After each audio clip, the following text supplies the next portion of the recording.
ಅನುದಿನ ಅನುಕ್ಷಣ ಮನೆಯಲ್ಲೂ ಕಲಿಯೋಣ ಕಲಿಕೆಯ ಹೊಸ ಹಾದಿಯಲಿ ಜೊತೆಗೂಡಿ ಹೆಜ್ಜೆಯ ಹಾಕೋಣ ಸಂತಸದಿ ಕಲಿಯೋಣ ನಮ್ಮ ಹೆಮ್ಮೆಯ ಈ ಕ್ಲಾಸಿನಲ್ಲಿ. Yes, sir. Yes, teacher. Present, ma'am. बिस्मिल्लाहिर्रहमानिर्रहीम. रब्बि इश्रह ली सदरी वयस्सिर ली अमरी वहलुल उक़दतम मिन लिसानी यफ़क़हू क़ौली. अस्सलामु अलैकुम व रहमतुल्लाहि व बरकातुहू. अज़ीज़ तलबा व तालिबात, आज की ई क्लास में आप तमाम का तहे दिल से इस्तकबाल है बच्चों. चलिए क्लास के लिए आप अपने नोटबुक्स और पेन लेकर रेडी हो जाइए बच्चों. तैयार हैं ना आप सभी? अल्हम्दुलिल्लाह. तो बच्चों, मैं हूँ ज़हरा खानम बिनते मासूम ख़ान, मीर मौलिमा, government Urdu high school Sulepet, taluka Chincholi, ज़िला कलबुर्गी से हूँ बच्चों. तो प्यारे बच्चों, हम गुज़श्ता क्लास में अपनी जमात नहम यानी समाजी साइंस की हमारी क्लास में जमात नहम का बाब अहद वस्ता का हिंदुस्तान और सियासी सूरत हाल पढ़ रहे थे. आज इसी को हम आगे जारी करते हुए इसका चौथा हिस्सा पार्ट 4 पढ़ेंगे बच्चों. तो बच्चों, मैं आपको गुज़श्ता बाब में एक होमवर्क दी हुई थी, तो आपको वादा भी की थी कि आपके होमवर्क के साथ में जो है हम अपनी क्लास का आगाज़ करेंगे. चलिए, आपका जो घर पे काम दिया गया था उसका अब हम इयादा करते हुए आज की क्लास का हम आगाज़ करेंगे बच्चों. और जो जो होमवर्क किए हैं उनके लिए आप एक ट्रॉफ़ी भी यहाँ पे दी जाएगी बच्चों. तो पहला क्वेश्चन यानी पहला सवाल आपकी स्क्रीन पे आ गया है बच्चों. होमवर्क का जो था वह है तगलक ख़ानदान का बानी कौन था. और दूसरा सवाल था आपके लिए तगलक ख़ानदान का मशहूर बादशाह कौन था. तीसरा सवाल था बच्चों मोहम्मद बिन तगलक ने अपना दारुल खिलाफा दहली से कहाँ मुंतकिल किया. चौथा सवाल था सोने के सिक्के की एवज़ मोहम्मद बिन तगलक ने चांदी के कौन से सिक्के जारी किए. आखिरी सवाल था आपके लिए मोहम्मद बिन तगलक का जानशीन कौन बना. तो ये 5 सवालात आपको घर पे काम मैंने दी थी बच्चों. चलिए, आपके सवालात के जवाबात की जांच कीजिए और जिसके जवाबात सही है उनको आज एक ट्रॉफ़ी इनाम में दी जाएगी. और क्लास के आखिर में आपके लिए तोहफ़ भी है. अपने तोहफ़े लेकर आपको घर जाना है, घर पे रहना ही है, आप घर पे ही रह रहे हैं बच्चों. चलिए, तोहफ़े लेकर खुश व खुर्रम रहिए, पढ़ाई को जारी रखिए. चलिए, हम अपने अब होमवर्क की जांच करते हैं. तगलक ख़ानदान का बनी गयासुद्दीन तगलक, है ना बच्चों. चलिए, दूसरा जवाब देखिए, सही है आपका. तगलक ख़ानदान का मशहूर हुक्मरान कौन था? मोहम्मद बिन तगलक, है ना. अल्हम्दुलिल्लाह, सही जवाब ना बच्चों आपका. Very good. तीसरा सवाल क्या था बच्चों? मोहम्मद बिन तगलक ने अपना दारुल खिलाफा दहली से कहाँ मुंतकिल किया. तो इसका जवाब आप क्या लिखे थे? देवगिरी लिखे थे ना. अल्हम्दुलिल्लाह, सही जवाब है बच्चों. और चौथा सवाल था कि सोने के सिक्के की एवज़ मोहम्मद बिन तगलक ने चांदी के कौन से सिक्के जारी किए. देखिए, आपका जवाब क्या है? अदली नामी सिक्के, है ना. कौन से सिक्के बच्चों? अदली नामी चांदी के सिक्के जारी किए, है ना. और आखिरी सवाल क्या था बच्चों? मोहम्मद बिन तगलक का जानशीन कौन बना. कौन बच्चों?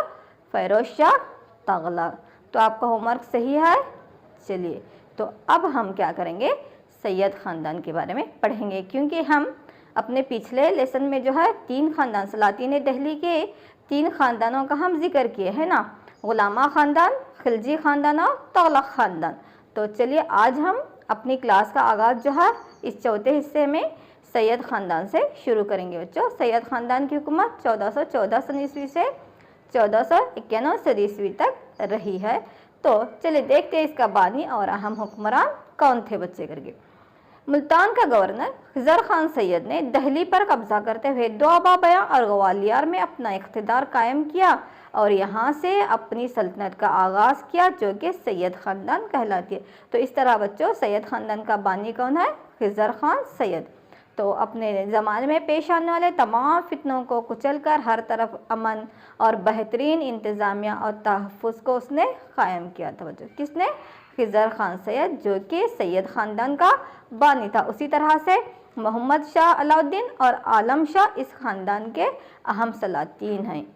खिज़र खान सैयद बानी है और अहम हुक्मरान बच्चों मोहम्मद शाह अलाउद्दीन और आलम शाह हैं.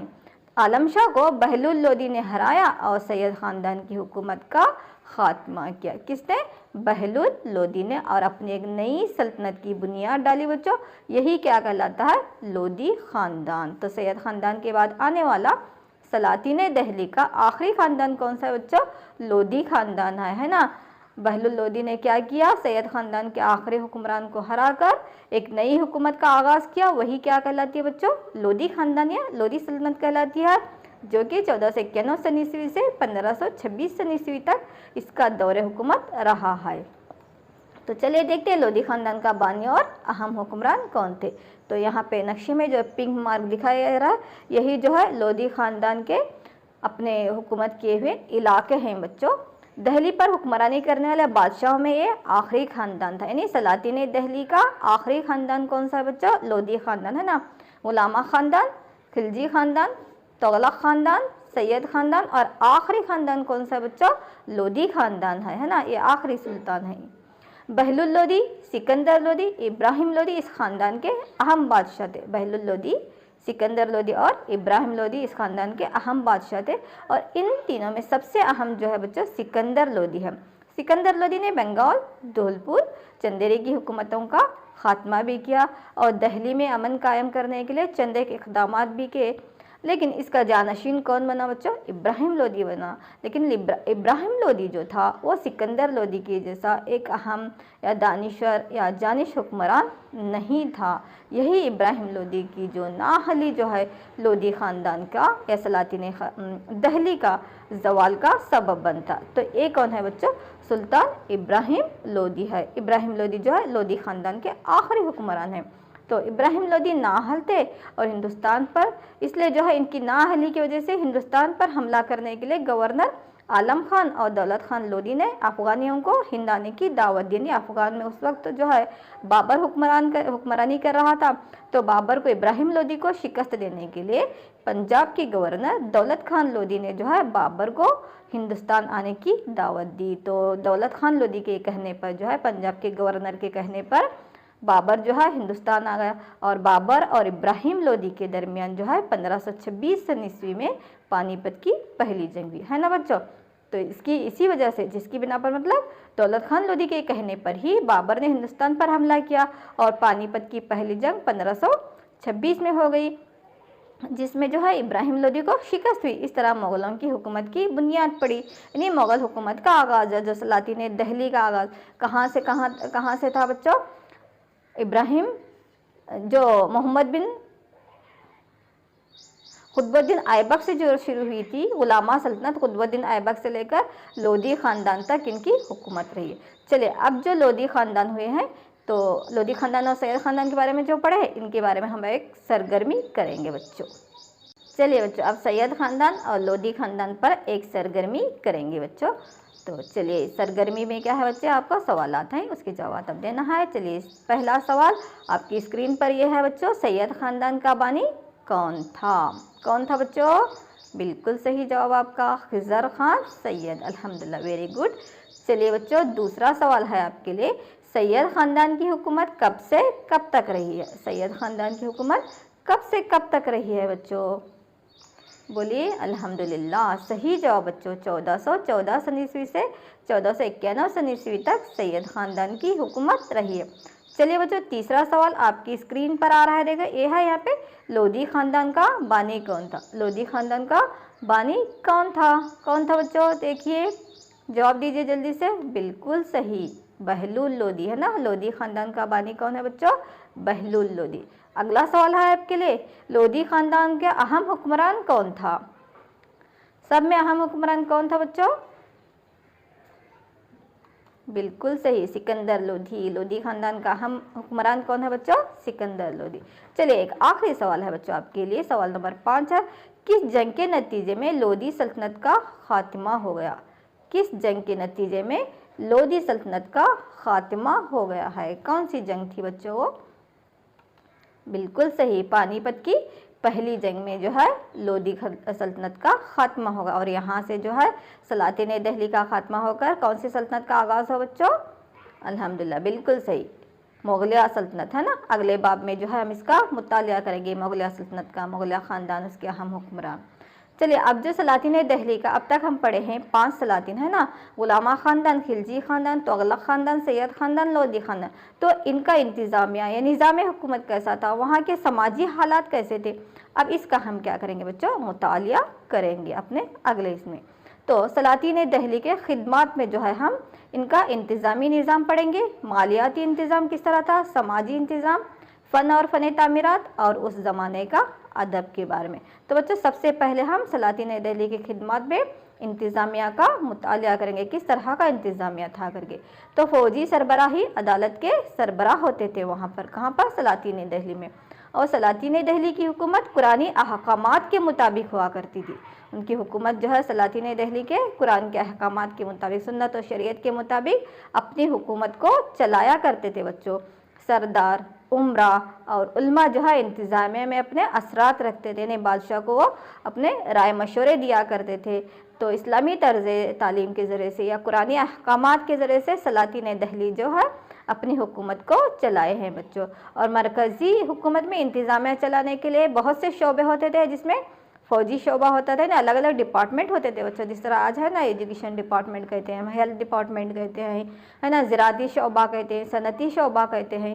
तो उसी तरह से बच्चों वहाँ पर भी सलातीन दहली के दौरे हुकूमत में भी फ़ौजी शोबा होता था, गैर मुल्की शोबा, खुतूत नवीसी का, और जो है सदका व खैरात और एजाज़ात के इलाके या शोबे, इस तरह से मुख्तलिफ़ शोबे होते थे। और इनकी सरबराही के लिए विज़रा और अफसरान हुआ करते थे, उनकी देखभाल करते थे, उन शोबों को एक मुनज़्ज़म और सही तरीके से चलाते थे। और रियासत को मुख्तलिफ़ सूबों में तकसीम किया गया था। तो ये जो सूबों में जो तकसीम किए हुए इंतज़ामी अकाईद थे, यानी इंतज़ामिया को बेहतरीन तरीके से चलाने के लिए इंतज़ामी लिहाज से सूबों को तकसीम किया गया था। तो इनकी देखभाल जो है शेखदार, अमीनदार और चौकीदार किया करते थे बच्चों। जिस तरह से अब प्राइम मिनिस्टर, फिर उसके बाद में जो है नहीं वज़ीर आज़म, वज़ीर आला, फिर ज़िला अफसरान वगैरह होते हैं, तो उसी तरह से वहाँ पर भी रियासत को इंतज़ामी लिहाज से जो तकसीम किया गया था उसकी देखभाल के लिए कौन कौन होते थे बच्चों, शेखदार, चौकीदार, अमीनदार, ये तमाम होते थे। वो इन तमाम शोबों की सरबराही देखभाल एक मुनज़्ज़म तरीके से करते थे बच्चों।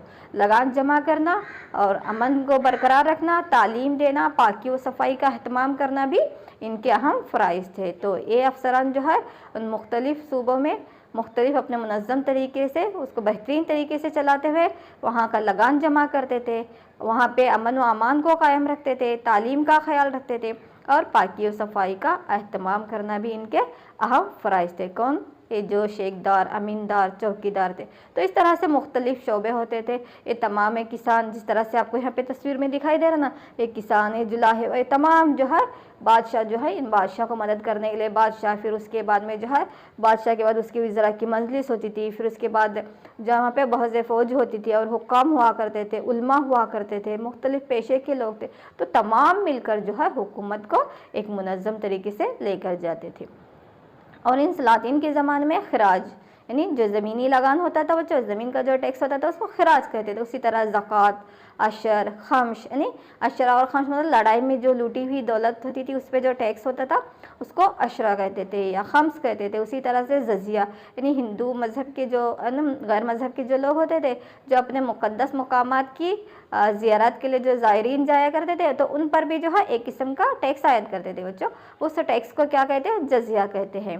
तो और उसके साथ साथ जिस जायदाद का कोई भी वारिस नहीं होता था ना बच्चों, तो ऐसी जायदाद पर भी क्या करते थे, टैक्स वसूल करते। यानी हुकूमत की आमदनी का हम जरिया ही क्या होता बच्चों, हर ज़माने में टैक्स होता है। हमसे जो मुख्तलिफ़ किस्म का टैक्स लेते हैं ना, जिस तरह घरों पर टैक्स लेते हैं, ज़राअत का रहता है, ज़मीनी टैक्स रहता है ना, नल का टैक्स वगैरह, पानी का टैक्स वगैरह भरते हैं ना आप लोग, उसी तरह से जो है वहाँ पर भी हर किस्म के टैक्स हुआ करते थे। तो आमदनी टैक्स, घरों पर टैक्स, ये तमाम जो टैक्स होते थे, ये खराज है, या अशरा, ये ज़कात, फिर उसके बाद ये ज़मीनी जो आमदनी का टैक्स, ये तमाम से जो है ये क्या थे, हुकूमत की आमदनी के अहम टैक्स जो होता था बच्चों, हुकूमत की आमदनी का अहम ज़रिया होता था बच्चों। तो महसूल जमा करने के लिए अफसरान हुआ करते थे। इस टैक्स को जमा करने के लिए, इस लगान या चुंगी को जमा करने के लिए अफसर हुआ करते थे। जिस तरह से आज भी जो है रेवेन्यू अफसर्स होते हैं, टैक्स की महसूली करने वाले इनकम टैक्स ऑफिसर्स वगैरह होते हैं ना, तो उस ज़माने में भी जो है महसूल को जमा करने, नहीं टैक्स को जमा करने के लिए, उसकी वसूली करने के लिए जो है बहुत से अफसरान हुआ करते थे। और जो काजी हजरात होते हैं वो शहरों और कस्बों में इंसाफ करने के लिए बादशाह की मदद करते थे। जो काजी होते थे वो शहरों में या कस्बों में इंसाफ करने के लिए अदालती इंतज़ामिया में बादशाह की मदद के लिए कौन होते थे? काजी हुआ करते थे। तो इस तरह के इंतज़ामी हालात सलातीन दिल्ली के दौरे हुकूमत थे बच्चों। तो चलिए आगे अब हम देखते हैं यहाँ के समाजी इंतज़ाम, समाज में कौन कौन सा तरीका वहाँ पे आम था करके। तो सुल्तान के दौर में हिंदू मुसलमान के रिवायती रस्म व रिवाज मौजूद थे, वो अपने तरीके से चलते थे, मुसलमान अपने रिवायती तरीक़ों से चला करते थे। लेकिन सलातीन की इंतज़ाम में शिया और हिंदू रियाया पर मजहबी पाबंदियाँ आयत थी। पाबंदियाँ इतनी भी नहीं थी, मजहबी रवादारी भी वहाँ पे आम थी, है ना बच्चों। मजहबी रवादारी यानी कि हर मज़ाहिब को जो है यहाँ पे एक सा नज़र से जो देखा जाता है उसको क्या कहते हैं बच्चों? मजहबी रवादारी कहते हैं। नहीं, ऊंच नीच नहीं करना है यहाँ पे, मजहब की बिना पर हर एक को आज़ादी देना। तो मजहबी रवादारी भी वहाँ पे आम थी बच्चों, और तमाम मज़ाहिब वालों को आला अहदे पर फाइज किया जाता था। ऐसा नहीं कि मुसलमान सलातीन की हुकूमत है करके मुसलमान को आला अहदे, ऐसा नहीं था, यानी मजहबी रवादारी थी। तो इसीलिए तमाम मज़ाहिब, तो बच्चों तमाम मज़ाहिब वालों को आला अहदे पर फाइज किया जाता था। बादशाह को इंतज़ामिया में मदद देने की खातिर कंदाई हिंदू अफसरन और कारकुनों को भी तक, और कंदाई अफसरन नहीं बच्चों कन्नड़ा ज़ुबान का लफ्ज़ है, जो लगान के वसूल करने वाले रहते हैं ना उनको क्या कहते हैं बच्चों? कंदाई अफसर कहते हैं। नहीं, लगान के वसूल करने वाले ऑफिसर्स होते थे और क्लर्क भी होते थे। ये जो है ऐसा नहीं कि मुसलमान हो, ये तमाम मजहब से ताल्लुक़ रखने वाले होते थे। तो इससे कहते हैं कि वहाँ पे मजहबी रवादारी की पॉलिसी आम थी। इसी तरह पेशा वाराना दस्तकारी इमारतों की तामीर करने वाले भी, इन तमाम का भी वो तकर्रुर किया जाता था, है ना। जिस तरह से आपको यहाँ पे तस्वीर में दिखाई दे रहा है, हर पेशे से ताल्लुक़ रखने वाले लोग होते थे, और ये लोग जो है बादशाह को इंतज़ामिया में, अफसरों को भी इंतज़ामिया में मदद किया करते थे, है ना बच्चों। एक इसीलिए कह सकते हैं कि यहाँ पे मजहबी रवादारी की पॉलिसी आम थी बच्चों।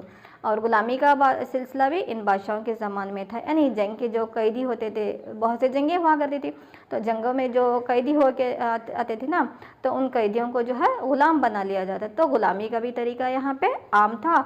और शाही महलों में कई एक औरतें, यानी जो ग़ुलाम ख़वातीन या लौंडियाँ भी हुआ करते थे। कहा जाता है कि चंद एक जगह पे जो है औरतों को इनका जायज़ मुकाम नहीं मिलता था, लेकिन पर्दा और बचपन की शादी का रिवाज था, जिस तरह से आपको यहाँ पे तस्वीर में दिखाई दे रहा। तो सिर्फ हमारे मुसलमान मजहब के लोग ही नहीं हैं, तमाम मज़ाहिब के लोग भी जो है वहाँ पे पर्दे की पाबंदी करते थे। जिस तरह से राजपूत औरतें थे, है ना, राजपूत औरतें भी जो है पर्दे की पाबंदी किया करते थे। ऊंचे तबके के औरतें जो है फ़नून लतीफ़ा में शामिल हुआ करते थे। तो देहाती औरतें जो है ज़राअत और घरों के कामों में लगते थे। लेकिन और एक तरीका क्या था बच्चों वहाँ पे, इस तरह से बचपन की शादी का भी पर्दे का निज़ाम भी था, और बचपन की शादी का भी रिवाज वहाँ पे आम था। तो ये क्या थे बच्चों? सलातीन दिल्ली के समाजी हालात थे, है ना। चलिए अब आगे जो हम मालियाती इंतज़ाम पढ़ेंगे, है ना बच्चों। तो सलातीन ज़राअती इलाकों में कई तब्दीलियाँ ला। सलातीन दिल्ली ने जो है ज़राअत के मैदान में कई तब्दीलियाँ लाए। टैक्स मुकर्रर करने में या उसके वसूल करने में जो कदीम निज़ाम था जो है वो बदल दिए उन्होंने। तो यहाँ पे अमीर और गरीब दोनों को जो है वो टैक्स अदा करना पड़ता था, और यही जो है मैसूली निज़ाम की अहम खूबी थी। तो पहले जो बादशाहों के राजाओं के ज़माने में चंद एक लोगों पर जो टैक्स होता था, तमाम पर जो है यहाँ पे इक्वलिटी के ज़रिए से टैक्स नहीं लिया जाता था, मसावत पर। लेकिन सलातीन दिल्ली ने बोले जिस पर टैक्स आयद होना है, जो टैक्स भरने के यहाँ पे हकदार होते हैं, चाहे वो अमीर हो या गरीब हो, तो यहाँ पे टैक्स को अदा करना पड़ेगा। तो यही कहती है उनकी महसूली निज़ाम की खासियत भी कह सकते हैं।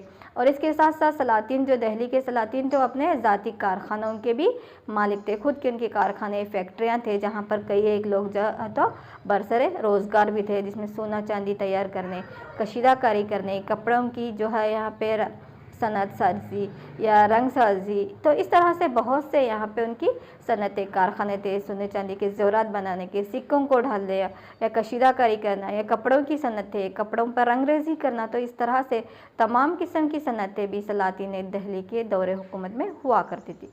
चलिए बच्चों, अब उस ज़माने में का अदब देखेंगे कि कौन कौन सी ज़ुबानों में कौन कौन सी किताबें उस ज़माने में के शुअरा और उदबा ने लिखे हैं बच्चों। तो गैर मुल्की अदीब माहिरीन तारीख के इनके दरबार में जो है पनागज़ीन थे। इनकी अपनी तसानीफ़ात जो है अरबी और फ़ारसी ज़ुबान में हुआ करते। सिर्फ वहाँ पे इस मुल्क के ही नहीं, गैर मुल्की भी कई अदीब और माहिरीन भी जो है तारीख इसकी गवाह है कि बहुत से लोग जो है यहाँ पे हिंदुस्तान में आए हैं उस ज़माने में और हिंदुस्तान की तारीख को पेश किए हैं बच्चों। जैसा कि महमूद गजनवी के दरबार में अल-बैरूनी जो काफ़ी मशहूर आलिम था, एक फ़लसफ़ी था, रियाज़ीदान था, जोग्राफिया का माहिर भी था और अदीब भी था, ये भी आया हुआ था। तो उसने हिंदुस्तान के समाजी, मुआशी, मजहबी मामलात पर मुश्तमिल जो है तारीख़ुल हिंद अल हिंद किताब, जिसको हम कहते हैं ना, तारीख़ुल हिंद नामी किताब लिखी है। ये दिखाई दे रहे हैं ना बच्चों, ये अल-बैरूनी की लिखी हुई तारीख़ुल हिंद किताब है। तो इसमें जो है उसने क्या किया है, हिंदुस्तान की तारीख के बारे में लिखा। उसी तरह से उद्बी नामी माहिर उलूम ने जो है अरबी ज़ुबान में तारीख़ यमीनी लिखा है ना बच्चों, याद रखो, क्योंकि अगली जो सरगर्मी है इस अदब से मुतालिक मैं आपको लूँगी। आपको जवाब देना है और ट्रॉफ़ी भी लेना है ना बच्चों, आखिर में आपके इनामात भी हैं। तो यहाँ पे अल-बैरूनी ने कौन सी किताब लिखा था बच्चों, अल-बैरूनी की तारीख़ुल हिंद है। तो उद्बी ने जो है यहाँ पे तारीख़ यमीनी ने लिखा है। अल-बैरूनी तारीख़ुल हिंद या अल हिंद कहते हैं और उसी तरह से उद्बी ने जो है तारीख़ यमीनी ने लिखा है। और उसी तरह से बच्चों यहाँ पे जो है हसन निज़ामी ने ताजुरुल मुआसिर नामी किताब लिखी है। तो मिनहाज सिराज ने तबक़ात नासिरी, है ना, अल हिंद अल-बैरूनी, उद्बी ने तारीख़ यमीनी और हसन निज़ामी ने बच्चों ताजुरुल मुआसिर लिखा और मिनहाज सिराज ने तबक़ात नासिरी। आप एक तरफ अदीब और दूसरे तरफ जो है उसके तसानीफ लिख लीजिए बच्चों, आपको याद रहेंगे, है ना। अल-बैरूनी अल हिंद, उद्बी तारीख़ यमीनी। हाँ, उसी तरह से बच्चों हसन निज़ामी ने ताजुरुल मुआसिर, मिनहाज सिराज ने कौन सी लिखी बच्चों, तबक़ात नासिरी किताब लिखी है।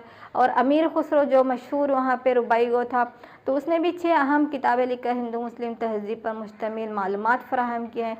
इसीलिए जो हम अमीर खुसरो को तोती हिंद कहते हैं। एक कौन है बच्चों, अमीर खुसरो हैं जो कि तोती हिंद के नाम से जाने जाते हैं। और ज़ियाउद्दीन बरनी ने जो है तारीख़ फ़ैरोज़ शाही लिखी है। तो ख़ुद बादशाह फ़ैरोज़ तगलक ने जो है फतूहात फ़ैरोज़ शाही नामी किताब लिखी है ना। याद हो गए बच्चों। देखिए और एक मरतबा यादा करती हूँ मैं, यहाँ पे अल-बैरूनी अल हिंद लिखा है, उसी तरह से जो है यहाँ पे तारीख़ यमीनी लिखा है और हसन निज़ामी ने ताजुरुल मुआसिर लिखा है, मिनहाज सिराज ने जो है तबक़ात नासिरी लिखा है और ज़ियाउद्दीन बरनी ने तारीख़ फ़ैरोज़ शाही, तो फ़ैरोज़ तगलक ने फतूहात फ़ैरोज़ शाही नामी किताबें लिखी। चलिए बच्चों, इसी पर जो है आज हम क्या करेंगे, अभी एक सरगर्मी करेंगे, है ना। ए में चंद एक अल्फाज दूंगी मैं आपको, बी में दूंगी और ए और बी को जो मैच करके आप कहाँ लिखना है बच्चों, सी में लिखना। देखिए ए में आने वाले अल्फाज कौन कौन से हैं। नंबर 1 अल-बैरूनी, नंबर 2 हसन निज़ामी, नंबर 3 अमीर खुसरो, नंबर 4 उद्बी, नंबर 5 जो है यहाँ पे फ़ैरोज़ तगलक। अब बी में देखो बच्चों अल्फाज, तोती हिंद, तारीख़ यमीनी, फतूहात फ़ैरोज़ शाही, अल हिंद, ताजुरुल मुआसिर। चलिए बच्चों जल्दी जल्दी अब अल-बैरूनी के लिए देखिए बी में कौन सा मैच होता है, जल्दी से सी में आपको जवाबात लिखना है। अल-बैरूनी अल हिंद, हसन निज़ामी ताजुरुल मुआसिर, अमीर खुसरो तोती हिंद, उद्बी तारीख़ यमीनी, फ़ैरोज़ तगलक फतूहात फ़ैरोज़ शाही। सही है आपके जवाब। चलिए बच्चों, चलो अपनी सरगर्मी मुकम्मल हो गई। अब आगे बढ़ेंगे हम। तो आगे अब हम देखेंगे यहाँ पे सलातीन दहली की फ़न और फ़न तामीरात का मुताला करेंगे।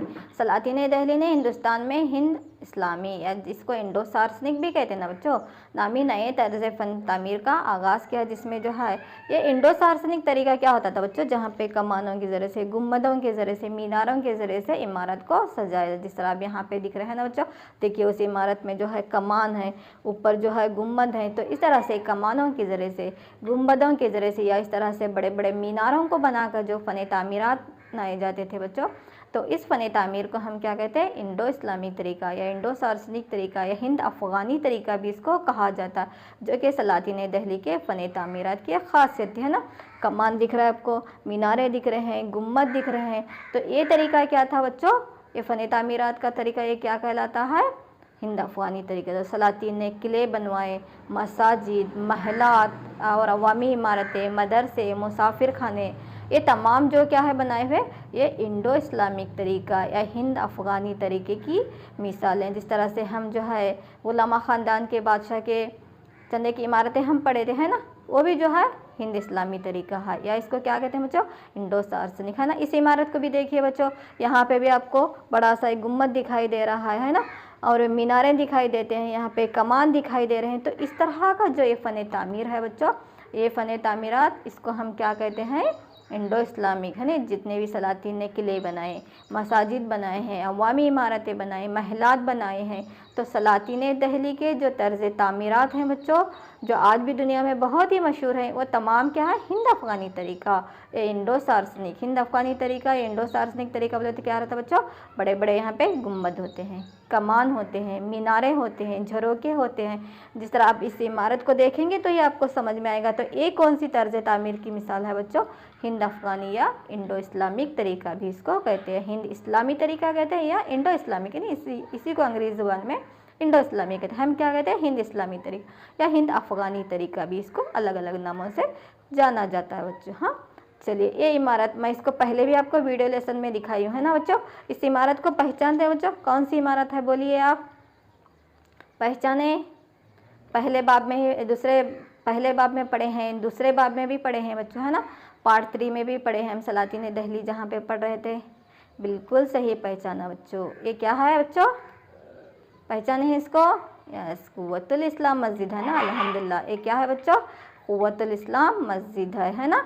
तो एक कुव्वतुल इस्लाम मस्जिद है, नहीं, दहली का जो मदरसा, या कुव्वतुल इस्लाम मस्जिद, या कुतुब मीनार, या आली दरवाज़ा, या जमीयत खाना, ये तमाम जो थे बच्चों हिंद इस्लामी तरीके के फ़न तामीराती नमूने हैं। तो फ़न तामीरात निज़ाम हुकूमत के साथ साथ उन्होंने नकल व हमाला और तरसीली निज़ाम को भी उन्होंने सलातीन दहली ने तरक्की दी है। सड़कें बनवाए हैं, है ना, शाहराएँ बनवाए उन्होंने उस ज़माने के, जिसको आज हम हाईवेज़ कहते हैं ना, तो उस ज़माने से ही उन्होंने उसका आगाज़ किया था। बंगाल से लेकर गुजरात तक जो है उस ज़माने में जो है पक्की सड़क उन्होंने तामीर की है। और गैर मुल्की वज़रा ने भी जो है यहाँ पे इनके बड़े बड़े बाज़ारों का सफ़र करके लिखा, जिस तरह अल हिंद में भी जो है अल बैरूनी ने भी इसका ज़िक्र किया है। और बहुत से दस्तकार भी यहाँ पे रहते थे, फ़नकार रहते थे। तो ये तमाम मिलकर जो है सलातीन दहली की हुकूमत को एक आला हुकूमत तक ले गए हैं। यहाँ का इंतज़ामिया बोलो, फ़न तामीरात, या यहाँ का मुआशी निज़ाम या अदब, ये जो था बहुत ही माला माल था। चलिए बच्चों, इन इमारतों को पहचानो अब एक सरगर्मी के तौर पर ही। कौन कौन सी इमारतें हैं, अभी अभी इसका जिक्र हुआ है बच्चों, पहचाने। बोलिए, आपको जो आपकी तस्वीर पर या स्क्रीन पर ये जो तस्वीर दिखाई दे रही है, ये कौन सी इमारत है बच्चों, जल्दी पहचानिए। बिल्कुल सही, ये क्या है, कुतुब मीनार है।